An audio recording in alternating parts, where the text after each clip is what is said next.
Bueno, en los últimos días nos están llegando noticias un poquito alarmantes desde Uruguay acerca de una ley de urgente consideración. Ya el nombre es como, suena como apretador, ¿no? Lo necesitamos ya.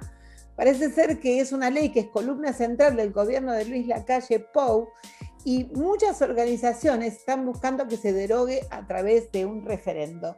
Para saber exactamente de qué se tratan estos 135 artículos que la oposición busca derogar y demás, estamos hablando con una politóloga uruguaya. Laura, queda la presentación de la politóloga a tu cargo. Sí, hola, ¿qué tal? ¿Cómo estás? Estamos con Soledad González, que además de politóloga es una feminista reconocida en el país oriental, referente del cotidiano Mujer. Y es una de las que más se está activando en este referéndum que se está trabajando en Uruguay para derogar estos artículos. Hola, Soledad, ¿cómo te va? Hola, ¿cómo andan? Muy bien. Acá trabajando, corriendo, porque estamos en el último tirón de la juntada de firmas para poder poner en marcha el referéndum propiamente dicho. ¿Cuáles son los más descollantes de estos 135 artículos? A mí, particularmente, la reglamentación del derecho de huelga y la reglamentación o imposibilidad, prohibición, etcétera, de la protesta en la calle con formato piquete me parecieron fuertes, pero seguramente vos tenés una mirada más amplia y habrá muchas más cosas para contar. No sabría decirte igual cuáles son los más fuertes, porque en realidad son muchos fuertes. De hecho, los 135 artículos, la ley de urgente consideración tiene 472 artículos. En la articulación que armamos, que conformamos diferentes organizaciones y el partido político Frente Amplio, para derogar solo 135 de esos 472 artículos, que son como el núcleo más duro, que cambian las reglas de juego desde esto que vos hablás, de la libertad de expresión, ¿no? Y el derecho a la huelga, que alteran de manera importante, restringen esos derechos. Tenemos la aplicación de la regla fiscal, lo que limita, y más en este momento de crisis económica y social brutal, el poder endeudarnos y el poder hacer uso de los dineros públicos. Tenemos todo un capítulo de seguridad altamente punitivista, que le da más libertad a la policía para poder utilizar la fuerza y quedar protegidos bajo una extensión o una ampliación de lo que se considera legítima defensa.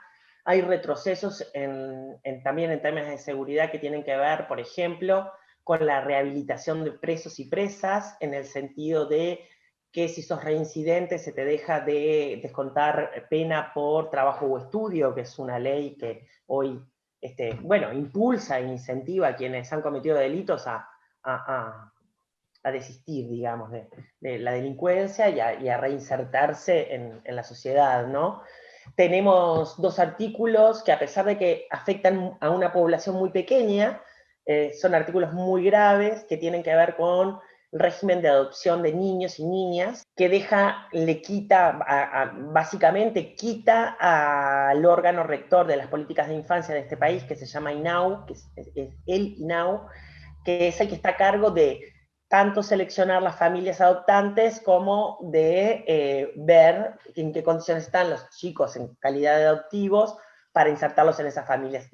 Desaparecería ese rol que exige que siempre sea así, para que simplemente a través del juzgado se pueda solucionar una adopción, y eso abre las puertas a la venta de bebés y de niños.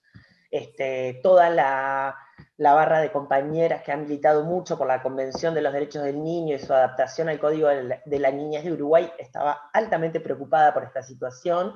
Tenemos un recorte importante en la educación, en la participación docente. Uruguay tiene una larga tradición de organismos colegiados donde están representantes de los partidos políticos, pero también representación de los trabajadores de la educación, desde el principio del siglo pasado, estoy hablando del principio del 900, está instalado eso, no lo instaló ningún gobierno de izquierda, lo instaló un gobierno socialdemócrata como el de José Valle Ordóñez, y ese es un recorte de derechos muy importante, elimina, ¿no? Centraliza en el poder político únicamente las decisiones que tienen que ver con la educación pública, agrega algunas palabras, como por ejemplo, específicamente que la educación formal de niños de 0 a 3 años, que es una franja etaria que siempre viene atrás en las obligaciones de la educación pública, ¿no? Vamos incorporando a las sociedades a través de los años más años de educación formal. Y con la vida que tenemos hoy las personas, sobre todo las madres, que son las que nos encargamos de cuidar a los niños, el hecho de que se ponga que esa franja etaria, la educación no, dice textualmente, no es obligatoria, lo que demuestra es una intencionalidad futura a que nunca lo será, cuando en realidad el camino que veníamos haciendo era el contrario, era el de ir formalizando y abarcando cada vez más capas más de la primera infancia, años más anteriores, ¿verdad? Eso es una política que se viene, si bien no es obligatoria ni hoy, pero sí se viene incorporando cada día más esa cobertura en educación que afecta Soledad, también. sí, no, te quería hacer una pregunta sobre este tema justamente. Yo tengo una nieta uruguaya que está yendo al CAIF, creo que se llama allí el servicio de primera infancia. lo que acá sería la guardería, Exacto. y que por lo que me cuentan funciona muy bien, es interdisciplinario, tiene mucha atención. El hecho de que no sea obligatoria significaría también la posibilidad de un vaciamiento de todo de esta estructura que es muy, muy amplia, porque al no ser obligatorio pueden ir menos chicos y quizás se le da menos importancia. Sí, exactamente ese es el trasfondo. Los CAIF nacen y además están instalados en una política pública que estuvo enfocada en el inicio, por lo pronto, pero es una cobertura que se fue ampliando, que cada año se iba ampliando en los sectores más vulnerables de la sociedad, ¿no? En las clases más pobres, para brindar cobertura de calidad a la primera infancia, porque además no solo todo lo interdisciplinario, también hay una excelente alimentación, ¿no? Se cubren un montón de necesidades, y además una necesidad, porque los centros educativos no solo brindan formación a las infancias, también son centros de cuidados gratuitos para las madres trabajadoras y para las madres más pobres, donde vos podés dejar a tus hijos sabiendo que están en excelentes condiciones, que está teniendo una atención para que su desarrollo sea potenciado, que tiene intervención de diferentes profesionales para atender las diferentes necesidades de los niños y niñas. O sea, y eso es una tranquilidad que vos, como madre trabajadora, si no tenés un lugar público a donde dejar a tu chico, tenés que pagarlo. O sea, no hay muchas opciones. Entonces, una política pública que venía incrementando su capacidad de cobertura, aunque no llega al 100%, ahora se ve con una intencionalidad truncada, ¿no? O sea, porque vos no escribís en una ley la palabra no si no tuvieras la intencionalidad futura de que eso no avance más. Y yo lo que te quería preguntar era justamente eso, si además no es una doble vía hacia la privatización más compleja y completa de la educación. Bueno, eso es otro detalle que tiene la ley de urgente consideración, es que borra la palabra pública del capítulo de educación, por ejemplo. si te aclara la respuesta que te doy. Es bastante grave. Me aclara y me sorprende. ¿Sabes qué? Y Yo te antes, preocupa. muchísimo, porque viste que nosotros los argentinos tenemos como la costumbre de tener siempre mirar, está más verde el pasto del jardín ajeno, ¿no? Tenemos como una larga tradición en esa historia. Y en esa larga tradición, durante muchísimos años, tuvimos una hermosa excusa en Uruguay para decir que había cosas que estaban muy bien y que nosotros teníamos que llegar a ese lugar. Y me preocupa ya más continentalmente esto, ¿no? Como avanzada continental, me preocupa que un gobierno, comillas, democrático, pueda obtener, comillas, el voto democrático de un Congreso para llevar adelante medidas que como periodista solo recuerdo hechas con la impunidad de dictaduras, que no le preguntaban a nadie y entonces iban adelante. Esto tiene el agravante de la posibilidad de ser consensuado. ¿Qué posibilidades hay de que la sociedad uruguaya consensúe esto? Bueno, acá hay como,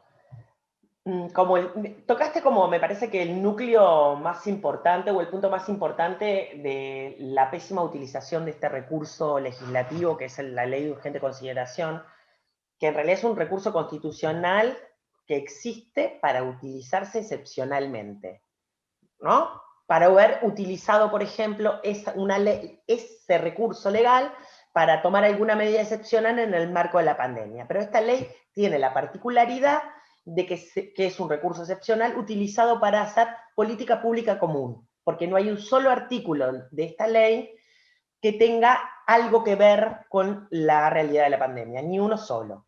Y acá hubo un manejo político por parte de la coalición de gobierno, y particularmente por el partido de gobierno, presidente, que fue anunciar en campaña electoral que iban a votar una ley de urgente consideración, de la que jamás hablaron del contenido, sino del uso del recurso. Luego de que ganaron las elecciones, ellos presentan el primer borrador con 507 artículos, que incluso incluían un artículo que era, por ejemplo, darle permiso a las carnicerías para elaborar chorizo casero, así como se los digo. En esta cosa que estamos hablando de que te saco la educación pública y que te abro la puerta para que las empresas públicas sean privatizadas, te meto en la elaboración de chorizo en las carnicerías. Esto es para que vean el nivel de atomización de temas, la desigualdad de importancia en los temas tratados adentro de ese mismo paquetón, y todo esto en un lapso de 90 días.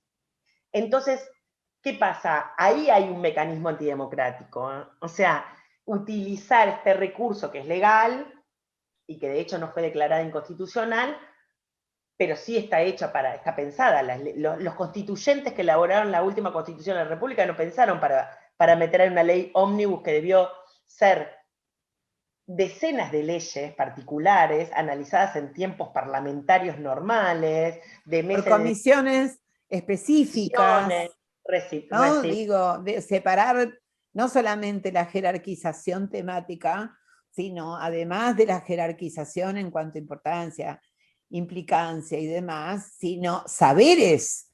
Si yo te opino del chorizo y te opino de la seguridad de la misma manera, no te estoy opinando sobre nada bien, ¿no? Bueno, ese es un problema de calidad democrática y ahí me parece que incluso más allá de los contenidos adentro de cada articulado, en los que nosotros estamos en desacuerdo, por lo pronto de este núcleo duro que intentamos tirar abajo, es la forma. O sea, hay una pésima, o sea, el mecanismo usado va en detrimento del fortalecimiento de la democracia y este es un punto muy importante.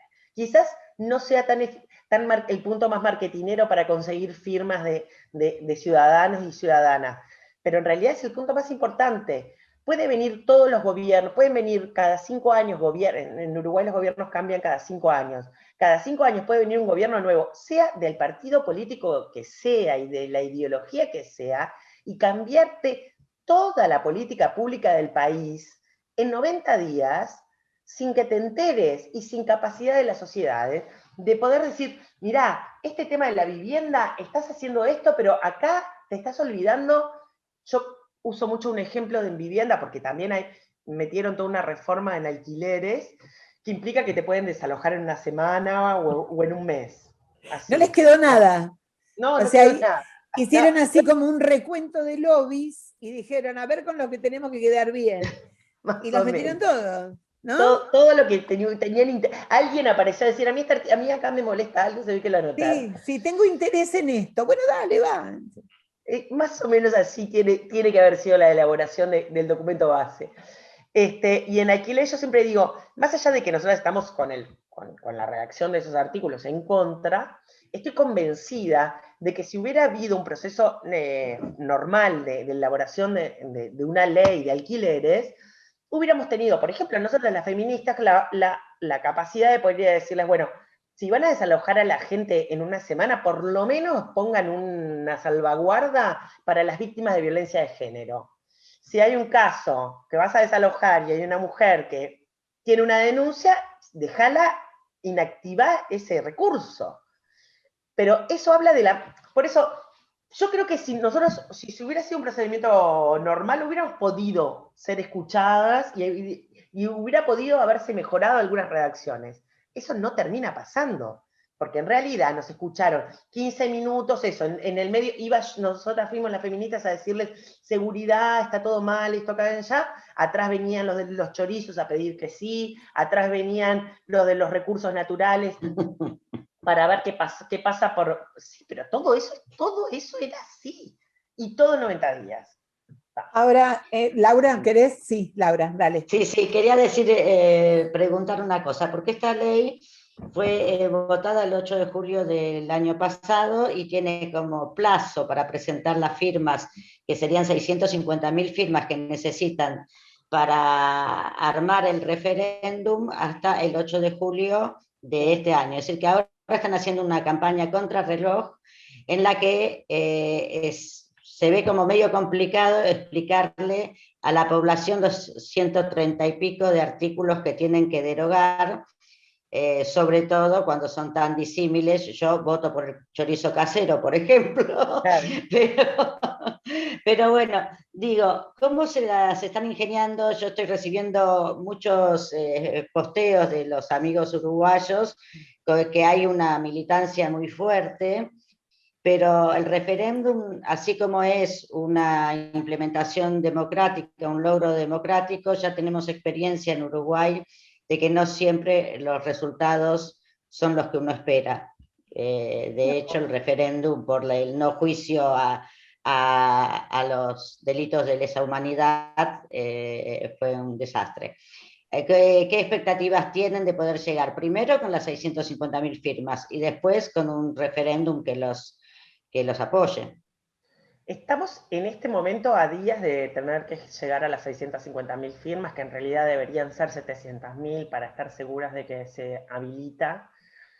Tenemos un desafío muy grande, tenemos unas cifras, tenemos 572.000 firmas contadas en el centro de cómputos, tenemos una cantidad de firmas sombra que no han llegado al centro de cómputos de la comisión, pero que están en la casa de mi amiga 10, en la casa del otro compañero 15, en un sindicato 1000, o sea, hay una cantidad de firmas ya firmadas, ¿no? Papeletas firmadas que todavía no llegaron a la comisión y no están contabilizadas. Y además está habiendo un incremento, que esto sucede cada vez que hay un referéndum en Uruguay, cuando es posible activarlo, como está pasando ahora, que la militancia se incrementa notablemente, todo el mundo viene a pedirnos papeletas, gente nos escribe, yo tengo una firma, está mi madre que no puede salir en tal barrio, ¿quién va? Y a mí lo que más me enorgullece, Uruguay tiene una enorme tradición de recursos de democracia directa, ¿no? La utilización de mecanismos de democracia directa, los uruguayos la tenemos muy adentro, ¿no? Muy naturalizada. Yo salgo a juntar firmas y no tenés que explicar qué es lo que querés hacer. Está bien, tenemos la dificultad de explicar cuáles son los 135 artículos, pero no lo que es un referéndum. Y además, habilitar el referéndum tampoco necesariamente quiere decir que vos tenés que estar en contra de los 135 artículos, porque habilitar es un mecanismo, lo que habilitas es la discusión democrática, después votás realmente, ¿no? Podrías firmar para que se habilite la discusión y después, llegado el momento del voto, votar en contra, ¿no? Eso está bien. Yo creo que tenemos grandes chances de llegar, sinceramente. Estamos en un momento hiper excepcional porque la pandemia ha hecho que por primera vez este referéndum se haya juntado firmas de una manera insólita, sin concentraciones, sin carnaval, sin una marcha, sin lugares donde masivamente nos convocamos, sobre todo la gente que milita en el campo popular, entonces donde se producen rápidamente una recolección de firmas muy alta, eso no tuvimos, estamos saliendo todos con tapaboca, de a 2, 3, 4 compañeros a recorrer puerta a puerta los barrios, y la verdad es que tenemos tremendo resultado, porque es eso, vos te encontrás con que la gente sabe qué es lo que querés hacer, ¿no? Y esa es una ganancia. Soledad, y los uruguayos en la diáspora, digamos, los uruguayos de distintos países, ¿pueden votar? ¿Pueden firmar? ¿Pueden hacer llegar las firmas? Hay compañeros y compañeras ahí en Argentina juntando firmas, troche y moche, por todos lados, en la página están los datos. Pero solo pueden firmar uruguayos, o sea, yo no te sirvo. No, y uruguayos que estén habilitados. No, tienen que ser si vos residentes uruguayos que mantengan. Perdón, de a una que no las entiendo. ¿Uruguayos ¿no? qué? En Uruguay pueden mandar, los uruguayos que mantienen la residencia en Uruguay, pueden mandar desde acá, de acá para allá, su papeleta para habilitar el referéndum y después, en todo caso, ir a votarlo si pueden. Pero esta es una campaña que nosotros podemos hacer desde acá, desde la columna vertebral, ¿vos decís? Sí, claro, eso es lo que se hace. El único detalle es que las personas que firman tienen que haber votado en las últimas 2 elecciones, porque si no te eliminan del padrón electoral. Si vivís en Argentina hace 20 años y nunca votaste en Uruguay, no volviste a votar a Uruguay, no vale tu firma porque no estás en el padrón.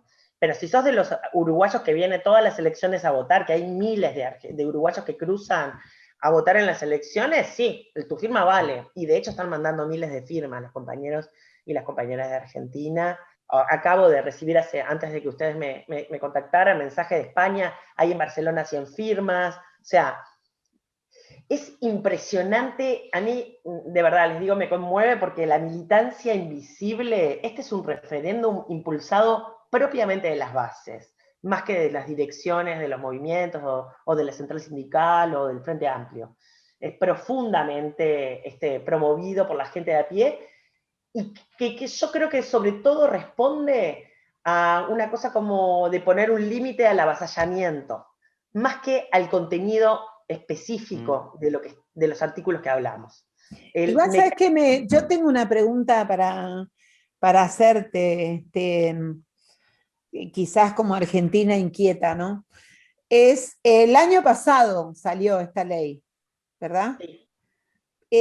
¿Por qué no hubo interés en saber qué pretendía con esa enorme cantidad de leyes que estamos, no digo de ustedes, no digo de la militancia activa, digo el ciudadano común, ese que está entre el chorizo y entre no poder endeudarse, que ya te quiero preguntar en economía qué quiere decir ese asunto de que van a fiscalizar tu endeudamiento.